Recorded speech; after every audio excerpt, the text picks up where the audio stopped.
has approved the appointment of Professor Moji Christian Adeyeye as Director General of the National Agency for Food and Drug Administration and Control NAFDAC. Adeyeye, until her appointment, is a seasoned pharmacist with proven track record of accomplishment in Nigeria and abroad. She's also a professor of pharmaceuticals, manufacturing science and drug product evaluation, College of Pharmacy, Roosevelt University, USA, amongst others. A statement by Mohammed Nakoji, Office of the Secretary to the Government of the Federation, indicates that the appointment takes effect from 3rd November 2017. It also noted that it's an initial term of 5 years. Meanwhile, Vice President Yemi Osinbajo has reiterated the commitment of the federal government to working with developing countries in enlarging the opportunities for trade and investment. Speaking at the opening ceremony of the 6th D8 Ministerial Meeting on Industrial Cooperation, Professor Osinbajo says it's imperative for the D8 countries to utilize their strength in order to advance the growth of developing nations. Opportunities in trade relations and enhance and provide better standards of living for our people. In the main areas that we have marked for cooperation, namely finance, banking, rural development, science and technology, humanitarian development, agriculture, energy, environment and health, we must begin to make concrete plans for collaboration and partnerships. The Minister of Industry, Trade and Investment was represented by the Minister of State, Aisha Abubakar, says the D8 Ministerial Meeting is an avenue for member states to synergize and complement one another for economic development. In bilateral talks with some members, as well as to reaffirm our commitment to continue to pursue trade policies bent on facilitating investment for economic growth with the aim of fostering greater competitiveness, improved productivity, job creation, consumer welfare, and prosperity for all. The aid, also known as Development Aid, was officially set up on June 15, 1997. It began its activities with the Istanbul Declaration, issued at the end of the Summit of Heads of State and Government in Istanbul, Turkey, last month. Let's take you now to the National Assembly, where the Nigerian Senate has approved the federal government's request for the sum of $5.5 billion for the financing of the 2017 appropriation bill and for the refinancing of domestic debt. The resolution is sequel to the presentation of the report by the Senate Committee on Local and Foreign Debts during Tuesday's plenary at the Senate chamber. Galaxy's Godfrey Shemoge has details in this report presented from our studios. The breakdown of the loan being sought by the Nigerian government was $2.5 billion to finance the 2017 budget and $3.0 billion to refinance domestic debts.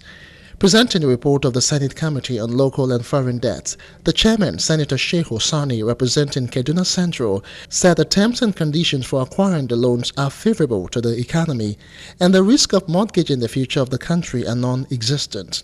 Senator Sani said providing funds for the construction of a second runway for the Nnamdi Azikiwe International Airport, the rail and the Mambila Power Project are key national infrastructure that deemed it necessary for the Senate Committee to give its blessings to the Presidency's request for loans.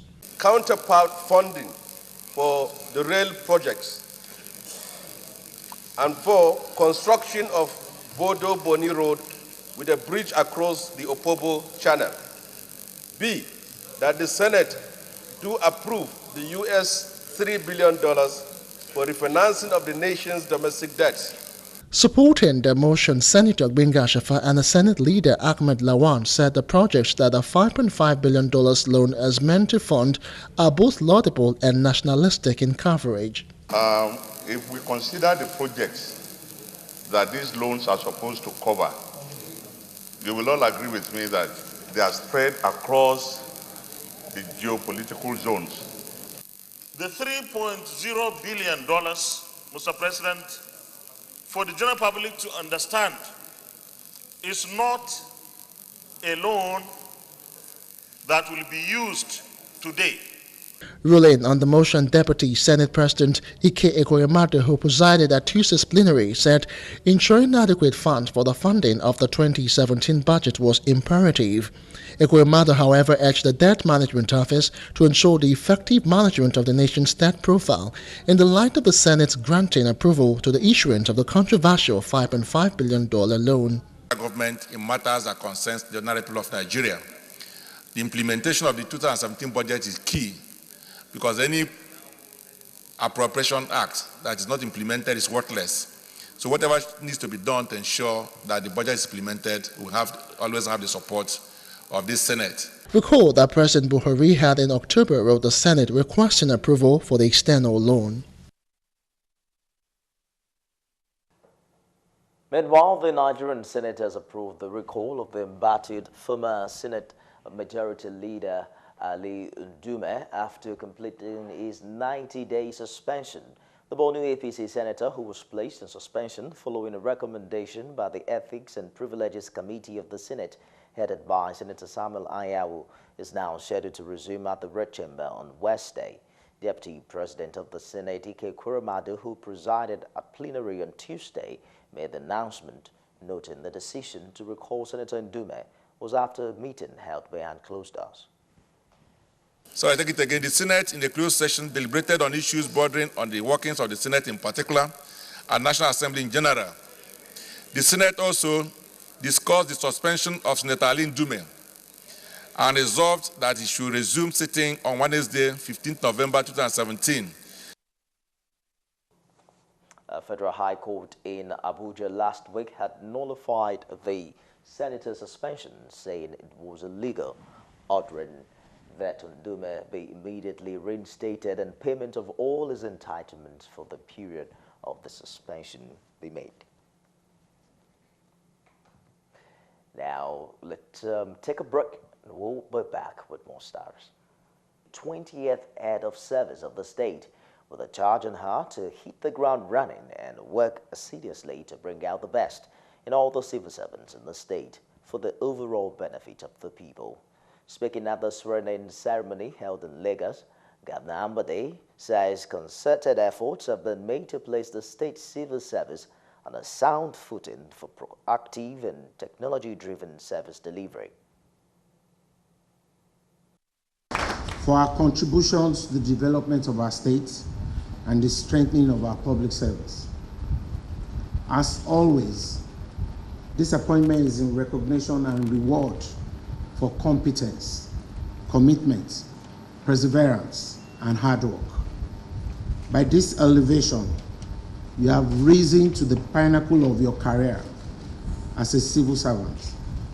It is my belief that you keep up the good works you have been doing, even at the topmost level when you acted as the head of service a few months back. Respondent Adesoye thanked the governor for the opportunity given to her to serve, pledging total commitment to duties and responsibilities of the new office. My gratitude therefore goes to God Almighty for His love, kindness, and faithfulness to me. May His name alone be forever praised. The Governor of Lagos State, for your trust and confidence in my ability to discharge the functions of the office of the head of service, I wish to assure you, sir, that the Lagos State Public Service under my watch will redouble its efforts in ensuring the speedy, efficient, and effective implementation of government policy initiatives. Minister of Power, Works and Housing, Babatunde Fashola, says the relative peace in the Niger Delta has resulted to the increase in transmission as well as distribution of power in the country. He made the remarks in Asaba, the Delta State capital, during the commissioning of a substation owned by the Benin Electricity Distribution Company.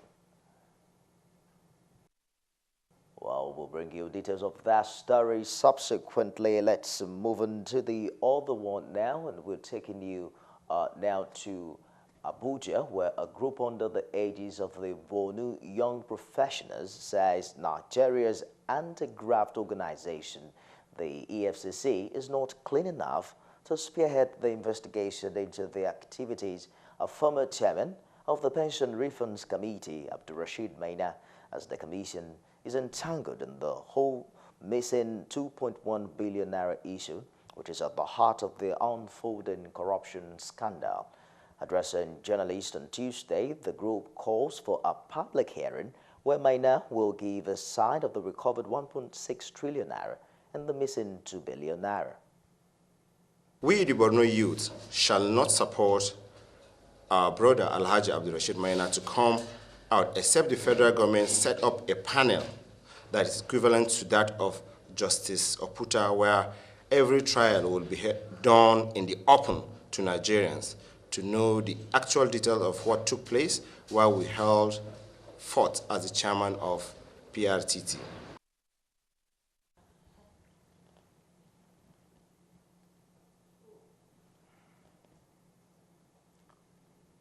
Not asking for the whereabouts of the recovered funds and money, almost 1.6 trillion. Instead, they are pushing us to look at a meager 2 billion naira as against the 1.6 trillion, as alleged by the EFCC that Maina ought to be paid for these recoveries. The Nigeria Labour Congress, NLC, has faulted the process leading to the planned dismissal of nearly 22,000 teachers by Kaduna State Governor Nasir El-Rufai. NLC President Comrade Ayuba Waba says the much publicized outcome of the competency tests conducted for the teachers is not the real reason for the planned massacre, adding that the grand agenda is to reduce cost. Driving force to actually disengage these teachers is not about a transformation or reformation that will improve the system. It's about reducing costs, and that they are trying to disengage these 22,000 teachers and then bring in new teachers on fixed contract of 25,000, which at the end of the day will have reduced the bill. But I think it doesn't fix the problem. Against the backdrop of President Buhari's support for Governor El-Rufai's action, Comrade Waba pleads with President Buhari to afford the teachers the opportunity to tell their side of the story. If we are driving reform, it should be a holistic reform that will actually address the problem. And all stakeholders need to be part of the process, which is lacking in this particular instance. So basically our position is that Mr. President should still give those teachers and the Nigerian Union of Teachers an opportunity to hear their own side of the story. The media has since been awash with reports of the unfolding saga involving the Kaduna State Governor Nasir El-Rufai amidst mounting threats to dismiss nearly 22,000 teachers in the state due to poor performance in a competency test conducted for them. In Oyo State, as the protest by retired primary school teachers enters the second day, the state government has appealed to the pensioners to be patient, saying the issues surrounding the non-payment of their pension arrears will soon be resolved.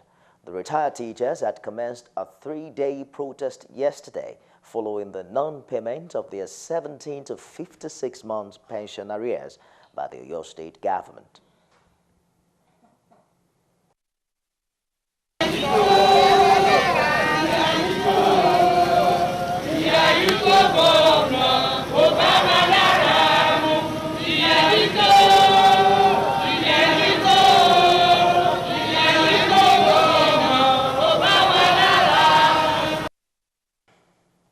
Secretary of the Nigeria Union of Pensioners in the Southwest, Comrade Segun Abatan, accused the government of insensitivity to the plight of the retired primary school teachers in the state. But there are some people that are seemingly more powerful than this government. They thwarted it and refused to carry out the governor's instructions. Governor Abiola Jimobi, represented by his deputy Moses Adeyemo, appealed to them to exercise some patience, stressing that government will look into the matter and resolve it. I still want to appeal to you that we know that we have paid less than what we were supposed to pay in percentages. But we believe that we should make sure that everybody gets something. That is why we have produced this thing. And it is 2 months pension that we can now use to pay 1 month. We'll take another break and we'll be back with more stories. Stay with us.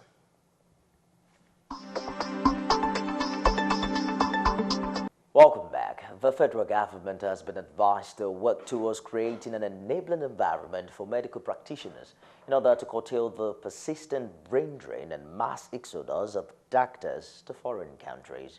Medical Director of the University College Hospital Ibadan, Professor Temitope Alonge, made the appeal on the occasion of the hospital's 60th year anniversary. And then the real brain drain are those who really have what it takes. And like I said, are making waves abroad.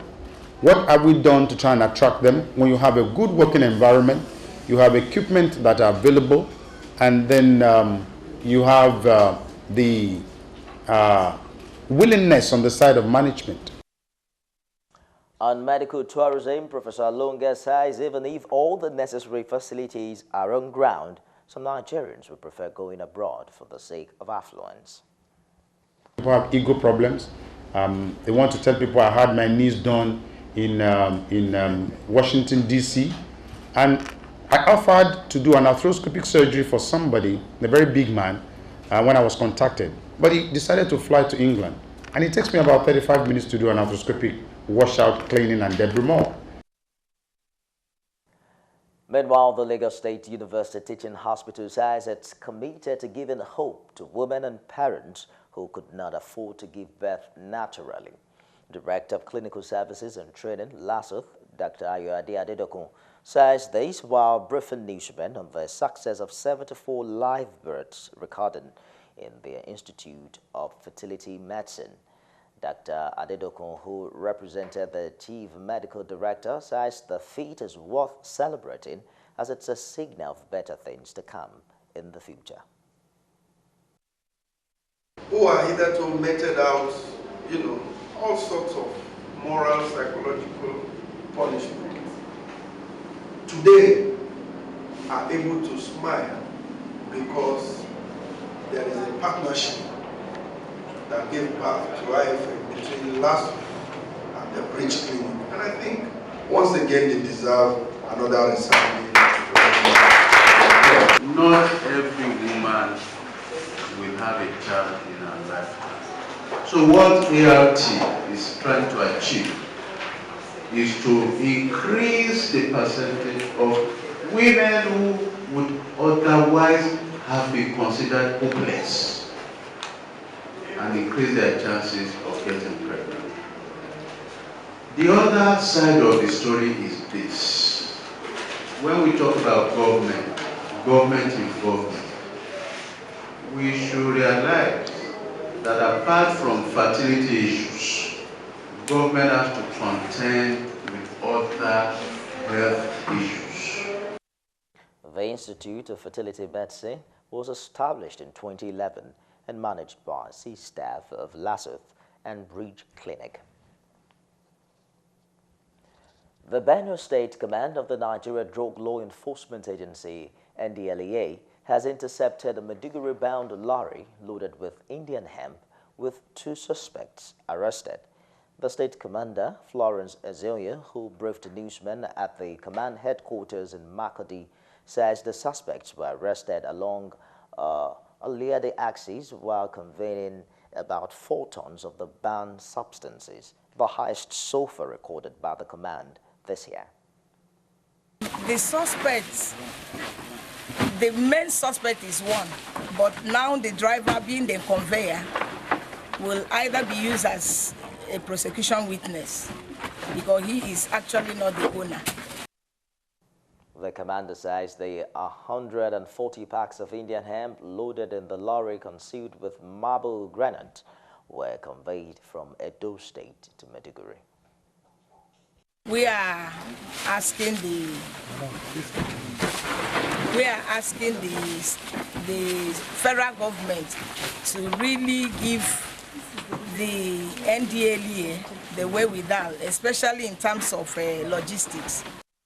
The two suspects, the driver and his motorboy, say they collected 400,000 naira to convey the banned drugs to Maiduguri. Were you aware that this thing was actually a hard drug? Were you aware? Well, yes, sir. Okay. How much were you paid to convey this thing from Edo to Maiduguri? With a payment? Yes, to carry this thing from Edo to Maiduguri. More than 400,000. Correspondent Gabriel Odia reports that the suspects would stand as prosecuting witnesses as the actual owner of the banned substance is not known. All are set now for the official launch of the biography of Moses Olaiya Adejimo, popularly known as Babasala, slated for December 14 this year. The icon's biography, entitled Triumph of Destiny, X-rayed the life of Olaiya Adejimo, who was said to have started his career as a magician and not a comedian. Two of the authors, Akinola Babatunde and Collins Oyedoko, who spoke on the work, underscored the role he played in shaping and transforming the entertainment industry in Nigeria. They also narrate the bad experience Babasala had with piracy.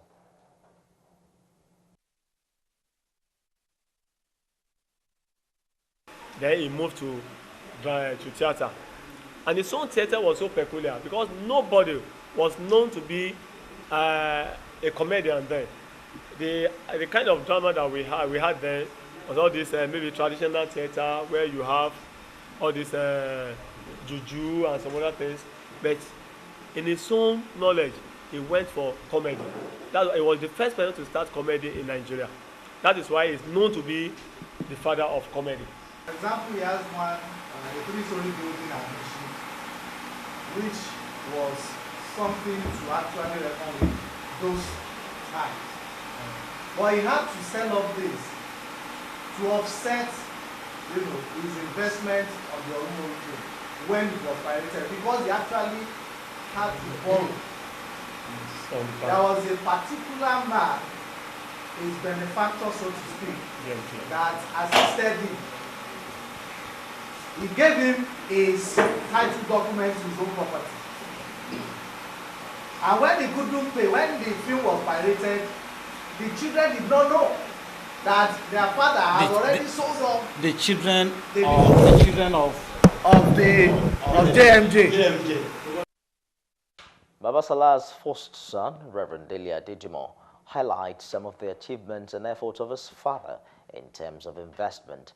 He says his father's health challenge could be addressed if there was fund to finance it.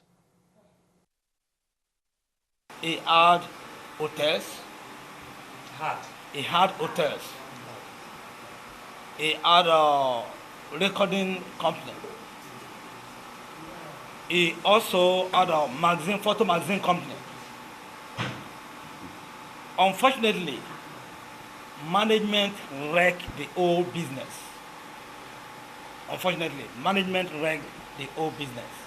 We know one thing, that if we have opportunity for proper care that may cost nothing less than about 50 million, taking him abroad, 50 million. Taking him abroad, but I mean, it's not too old for what he's experiencing. He's just 80 years old. What is the ailment? Well, the ailment is just kind of stroke, but I mean, we're managing it. That's what I would say.